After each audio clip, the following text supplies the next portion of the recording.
the last video we saw an attribute directive, which changed the element on which it was placed, the style in this case. Now I want to show a structural directive, which changes the structure of the DOM. It's really time to get more than just one message. Now I could get an additional message by simply duplicating this line. If I save this and reload my application, now we get two messages. But that is the worst way to do it, because it's not dynamic at all. What if we want to dynamically add new messages? We can't go back in code and add them manually here. So let's quickly remove that. Instead, what I want to do is here in my message property in the app component, I want to rename this to messages and make it of type message array like this.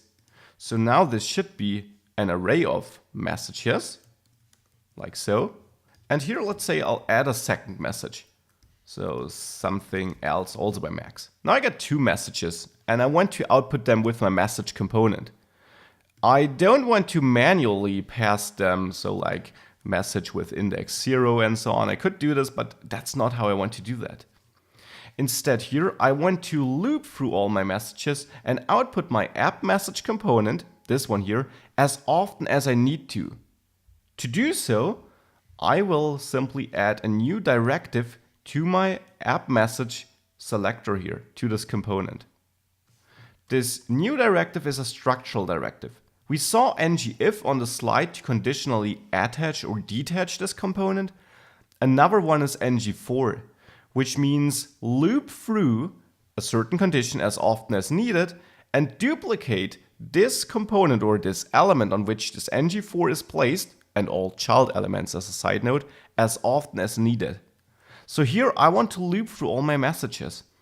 I can say let to create a local variable, which I can use here in the template, message of messages.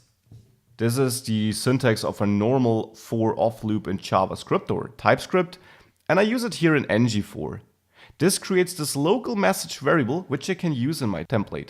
Like here, when I pass it to message still, to this property binding.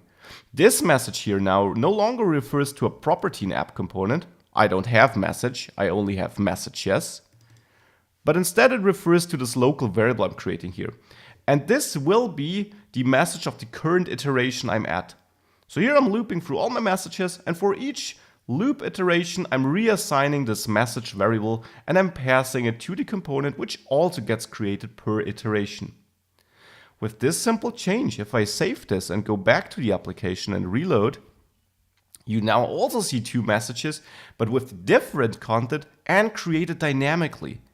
And if I add a third message, like this, simply naming it third message, you will see only one reload away, well, after recompiling at least, you see the third message. This is the power of ngFor, which is a built-in structural directive named such because we changed the structure of the DOM. As a side note, this is why we have the star at the beginning. This is kind of telling Angular 2 that this is a structural directive. So ngFor and ngIf, together with ngSwitch, are the built-in structural directives which use this star.